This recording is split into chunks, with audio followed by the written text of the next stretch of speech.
My family ghosted my son's birthday again. No one showed up. But 4 days later, I received a notification. $2,900 had been withdrawn from my card. I called, but no one answered. So I sent a short message. Wait for a call from my lawyer. 10 minutes later, the family chat exploded. My sister was screaming in voice messages. And then my dad. My son was quiet the whole evening. He kept glancing at the gate, expecting someone to walk through it. His cousins, maybe, or at least his grandparents. He asked me a few times if I thought they were stuck in traffic. I didn't have the heart to tell him they weren't coming. My wife tried to cheer him up, got him to blow out the candles and open presents. He smiled, but it wasn't the real kind. It was the kind you put on because someone tells you to. He didn't say it out loud, but I knew what he was thinking. Why didn't they come? They always say, family is everything, when they want something from me. But when it's about him, suddenly they're too busy. We had set up the backyard the day before. Balloons, streamers, a new basketball hoop. It wasn't extravagant, just something fun for a 9-year-old who's been talking about this birthday since April. A few of his classmates came, which helped save the mood.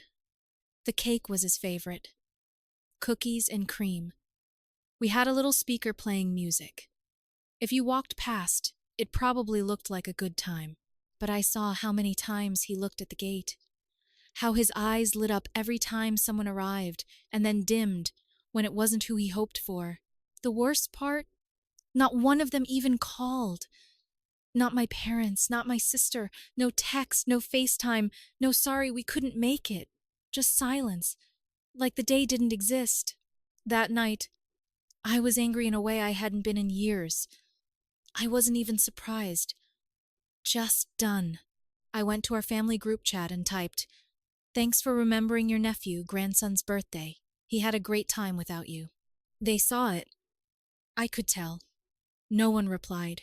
The next morning, I still held out some hope they'd realize how messed up it was. Instead, my sister Lily finally responded with, "It's not like it was a big birthday. 9 isn't even a milestone." I just stared at that message. I didn't even reply. What do you say to someone who thinks a kid's happiness is based on whether the number has a 0 in it? And then, just when I thought I couldn't be more disgusted, the real hit came.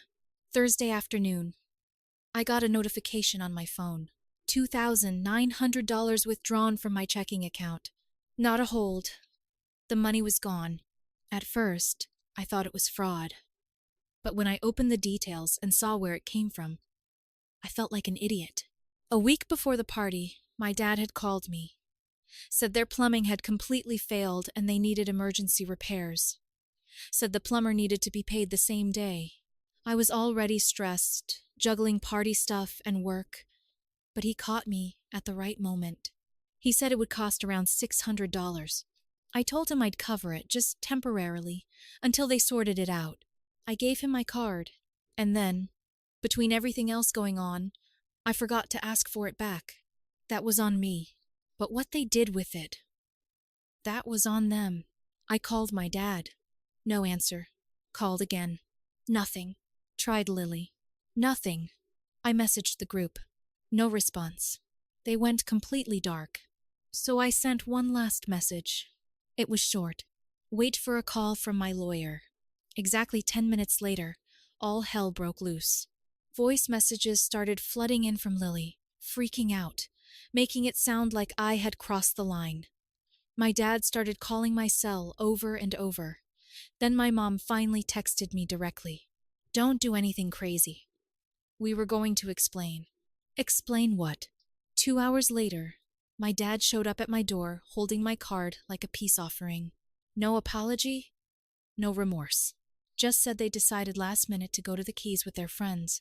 Said they deserved a break and figured they'd just use the card now and deal with it later. He actually told me he thought I'd understand. I stood in the doorway, listening to this man try to justify stealing $2,900 from me 4 days after ignoring his grandson's birthday. Like this was normal. Like the problem wasn't what he did, but how I was reacting. I took the card and told him we'd talk later. But there wasn't going to be a later. Something in me had shifted. I wasn't going to play the role they wrote for me anymore. The reliable one, the one who covers rent, fixes things, babysits their mistakes. They made their choice. Now it was my turn. After my dad handed me the card, like that alone would settle things, he didn't even look embarrassed. He just stood there and said they'd booked a last-minute trip to the Keys with some friends and figured it was easier to use my card than deal with banks and credit limits. Said they were planning to tell me once they got back. And the worst part? He said it like I should be understanding. Like this wasn't the first time. He actually said, "We needed it more than you did." I shut the door without replying. I didn't trust myself to say anything that wouldn't make things worse. That night, I stared at the ceiling until 3:00 inches the morning. I thought about my son waiting by the gate. I thought about how they could ignore his birthday like it was nothing, then casually drain my account for a vacation. I thought about every other time I covered for them. Bills, repairs, emergencies, groceries. It all added up. Still, the next day, I gave them a chance. I messaged the family chat again, kept it simple. I said I wanted the money returned by the end of the week. No threats, no accusations, just, "You spent $2,900 that wasn't yours. I expect it back by Friday." Lily read the message and said nothing. My mom replied later that night saying, "We'll work something out after the trip. It's been a hard year, Nathan. We're not in a good place financially." They weren't in a good place financially. They were in the Keys. That same month, they had asked me to help them with new kitchen appliances. I bought them a new dishwasher and stove, $600 out of my pocket. They promised to pay me back, of course. That promise was now sitting somewhere in the sand next to a margarita. The more I thought about it, the clearer it became. They never had any intention of paying me back. They assumed I'd let it go, just like I always had. They relied on me for years, because I'm the one who doesn't argue, who always steps up. Especially for Lily. She's been in law school for the last year and a half, and I've been paying her rent the entire time, $750 every month, because Mom and Dad said she needed to focus on her studies, because she's doing something important, because I could handle it. So I called the landlord that morning and told him Lily would be responsible for the full rent starting next month. He sounded surprised, but didn't push it. Said he'd let her know. Then I dropped a message in the family chat. "I'm no longer covering Lily's rent. She can speak with Mom and Dad if she needs help." Nothing for the first hour. Then Lily called. I didn't answer. Then came the messages. My mom said I was being cruel. Said I was punishing my sister for something she didn't do. Said I was hurting my own family to make a point. But I wasn't punishing anyone. I was done playing the role of the family wallet. I wrote back one sentence. "You all had money for a vacation. I'm sure you'll figure out rent." No one replied. 2 days went by. Silence. And then Lily called me again, crying. I still didn't answer. I wasn't being cruel. They were finally going to have to learn how to live without me cleaning up after them. But they weren't ready for that lesson. Not yet. After I stopped paying Lily's rent, I didn't expect gratitude. But I also didn't expect what came next. She messaged me non-stop for 2 days. At first, politely, then desperately, then with guilt that didn't even try to hide itself. Said she was already behind in class, that her professors were pressuring her, that this would ruin everything she'd worked for. Said she'd have to drop out if I didn't help. I didn't respond. She kept going.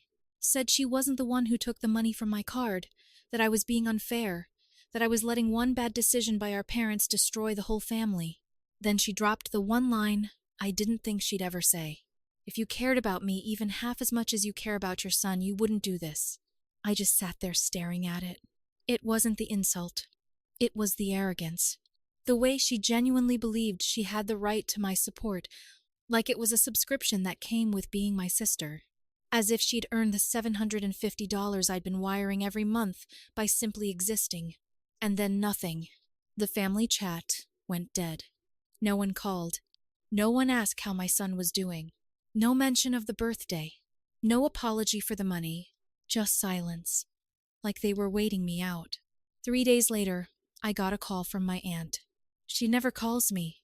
She hesitated at first, then said she'd been visiting my parents and something felt off. My dad had apparently cleared out one of their side rooms, the one with my old things, specifically my comic collection. At first, I thought maybe he moved it. I drove over unannounced. No one home. I let myself in. I still had the key, though it felt wrong now. The room was empty, completely empty. A few boxes of junk in the corner. A vacuum. My shelves were gone. My sealed boxes. My collection. It wasn't just comics. It was my childhood. First editions. Signed issues. Things I'd stood in line for hours to get. Things I'd found in obscure shops and online auctions, carefully packed, labeled, insured. 20 years of history. I texted mi dad. Where is my comic collection? No response. I called. Straight to voicemail. So I left one message. If you've sold or thrown away any part of that collection, I will never forgive you. That's not a threat. That's a fact. That night, he finally texted back. We needed the room. You never came to get it. It was collecting dust. Don't be dramatic. I stared at the screen, waiting for a second message. Maybe a just kidding? Or don't worry. It's boxed up in the garage. But nothing came. That was it. That was his version of an explanation. He knew what it was worth financially. Sure. But more than that, he knew it was mine. That I trusted him with it. That it was one of the few things from my past I still cared about. And he threw it out. Or worse, to punish me over rent. They wanted to hurt me. Because I stopped covering for them. Because I finally said no. So they took something I loved, quietly behind my back. They'd never seen me angry before. Not really. But they were about to. Because there was still one thing they were using that belonged to me. My car. And it was about to be theirs no longer. After I realized my comic collection was gone, something inside me went completely still. I didn't rage. Didn't scream. Didn't start some dramatic family blow-up. I just stopped feeling anything toward them. That's probably when it all became real. Not when they stole the money. Not when they ignored my son's birthday.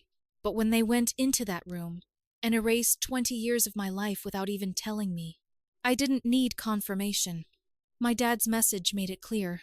We needed the room. Don't be dramatic. They didn't sell it to survive. They didn't accidentally donate a box or misplace it. They just decided it didn't matter. That I didn't matter. What they didn't know was they made their final move. There was one last thing they still had of mine. The SUV. My old but well-maintained vehicle I'd loaned to my dad over a year ago when his broke down. He asked me if he could use it for just a few months. Told me it would only be until he could buy something used. Of course, those few months turned into over a year. He basically claimed it like it was his own. Parked it in their driveway, changed the address on the insurance docs to theirs, treated it like his personal vehicle. But I never signed over the title. And now, I was done playing nice.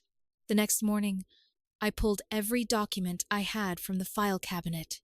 Title, insurance, original registration. All of it still had my name on it. I called the DMV, got everything transferred back into my current address, called the insurance company, made sure they knew he was no longer a listed driver. Then I arranged for a tow service to be on standby, and I drove over to their house. I didn't text ahead. I didn't knock when I got there. I just walked to the car, unlocked it with the spare key I'd never given them, and started moving stuff out of the back. My dad came outside halfway through, holding a cup of coffee and looking like he thought this was a joke. He asked what I was doing. I told him flatly, taking back my car. You've had it long enough. He laughed like I was being ridiculous. Said he needed it. Said I couldn't do this to him. Told me I was overreacting over a bunch of old books and birthday drama. I stopped what I was doing and looked at him. No, I'm doing this because you took from me and didn't think twice. You let your grandson wait for you all day on his birthday. Then you used my card without asking. Then you destroyed something that actually mattered to me. You don't get to have my things anymore." He started raising his voice, asked if I was really willing to throw away our relationship over this. I didn't reply. I just finished clearing out the car, got in, and drove off. I didn't speed. I didn't slam the door. I just left. That night, he called me twice. I ignored both. Then he left a voicemail. Said we needed to talk. Said things had gone too far. Said he wanted to fix it. I listened to the whole thing, and I realized something. He wasn't sorry. He just didn't like losing control. And for the first time, I wasn't giving it back. After I took back the SUV, everything went quiet for a few days. I figured they were regrouping, trying to come up with a new angle, some fresh way to guilt me back into the fold. They'd done it before.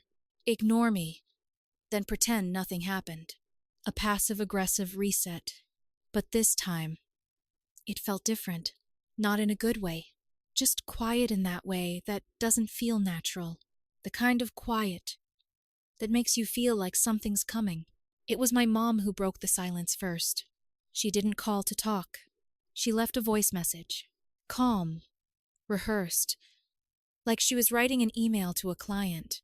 She said things escalated quickly, and that she hoped I'd take some time to reconsider all of this before things become irreparable. She said Dad was just trying to fix things in his own way and that I needed to be the bigger person again. The bigger person. That's what they always said when they wanted me to carry the weight of their screw-ups. I didn't respond. I deleted the message and went on with my day. But I should have known that wasn't the end. 2 nights later, my wife came home from work holding a package that had been left on our doorstep. It had no return address.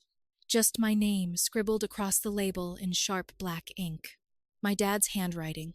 Inside was a small cardboard box taped shut. It rattled when I shook it. Heavy. Uneven. I opened it. Ashes and scraps of paper. Some were burned to near dust. Others still held bits of color, letters, recognizable corners of comic covers. I knew the titles by heart. X-Men #4. The Killing Joke. Detective Comics #475.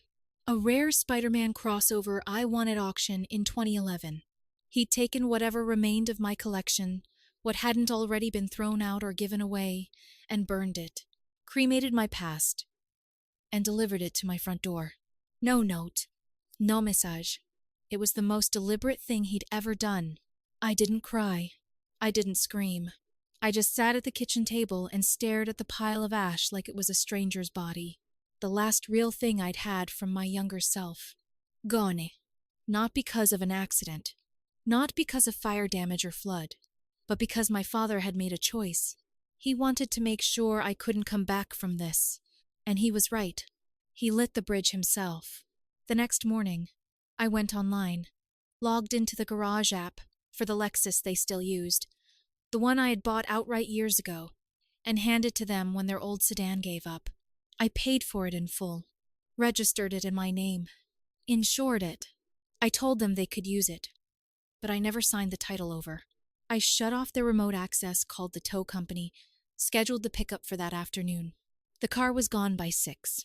At 6:42 p.m., my phone rang. Dad. This time, I picked up. He didn't ask how I was. Didn't mention the comics. Didn't apologize. He went straight to demanding answers about the car. Accused me of being unstable, ungrateful. A dangerous disappointment to the family. Said I'd embarrassed him. That I was trying to destroy what little we had left. I let him talk. I didn't interrupt. And when he finally stopped long enough to breathe, I said, "You're not well, and I'm not playing along anymore." That hit him. I could hear it. A pause. Then he said, "So that's it. After everything I've done for you." And I said, "Yes, that's exactly it." He didn't say another word. Just hung up. I sat there looking at the quiet screen of my phone, and I felt peace for the first time in years. But that wasn't the end. I thought I'd finally closed the book. Then Lily called, And for the first time, she didn't sound like them. 2 days after the last call with my dad, after the ashes, after the Lexus, I got a call from Lily. I almost didn't answer. Part of me expected more drama, more guilt, more pleas disguised as lectures. But something told me to pick up. She didn't sound like herself. No venom, no defensiveness, just quiet. She said, I know everything's broken, and I know I didn't stop them when I should have. Then she went silent for a moment, like she was deciding whether to keep going. She told me she didn't agree with what they did. Said she didn't know they were going to burn the comics. Said she found out only after, and by then she didn't even know how to reach out. She was scared I'd block her. Or, worse, that I'd never speak to her again. Then she said something I didn't expect. I'm not asking for anything. I just need you to know I don't have them. They don't help me. Not with rent, not with school, not with anything. It's just me. She admitted she'd been trying to hold everything together.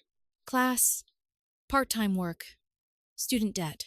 And she cracked. When I pulled the rent, she panicked. Not because she felt entitled, she said, but because she didn't have another option. And she hadn't told them that I was still paying it. Even then, because they never offered to help. They think I'm coasting through law school. They have no idea how much I'm drowning. I didn't say anything for a while. Then she said, I get why you stopped. I deserve that. But I'm not them. I swear to you, I'm not. It hit different coming from her. She was the only one who hadn't tried to twist things, who hadn't yelled at me or justified anything. She just sounded tired. Real. So I asked, how much is your rent? She hesitated, then said, $750. I nodded. You'll have it tomorrow. She didn't thank me right away. Didn't cry. Just breathed out and said, I'll pay you back. I don't know when, but I will. I said, it's not about the money, because it wasn't. It never had been. It was about the line. The one they crossed and burned and spit on. The one she saw and stepped away from. I'm not naive. I know this doesn't fix everything. But in a family like mine, sometimes a single honest sentence means more than 1,000 fake apologies. So, yeah, I'll help her. $750 a month isn't going to ruin me. And she's the only one who didn't ruin herself. ChatGPT. It's been a few weeks since everything went down. The ashes, the car, the final call with my dad. Things have been mostly quiet. At least from their side. My mom hasn't called. And my dad hasn't tried anything since I shut him down. My wife did run into my mom at the grocery store once. They made eye contact.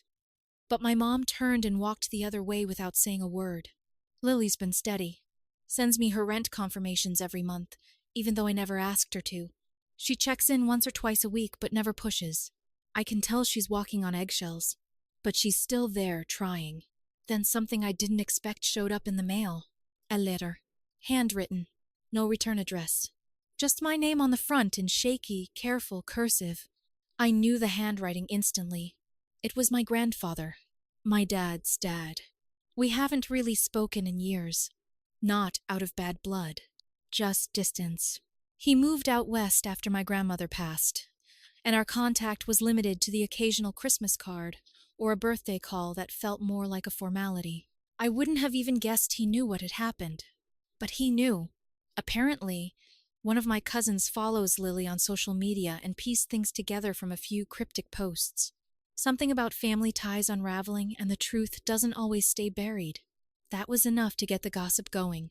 The letter was short, only a page and a half, but every word hit. He didn't shame me.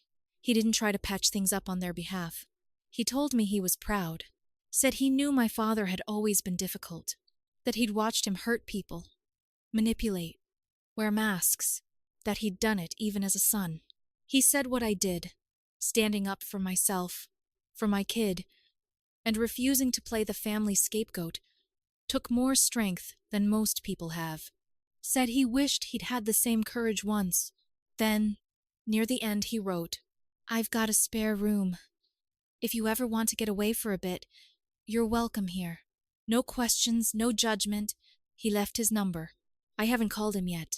I don't even know what I'd say. But that letter, it cracked through something I didn't realize had formed. This weight, this numbness. It reminded me that not everyone in the bloodline is broken. And maybe, just maybe, I didn't lose the whole family. Just the wrong parts.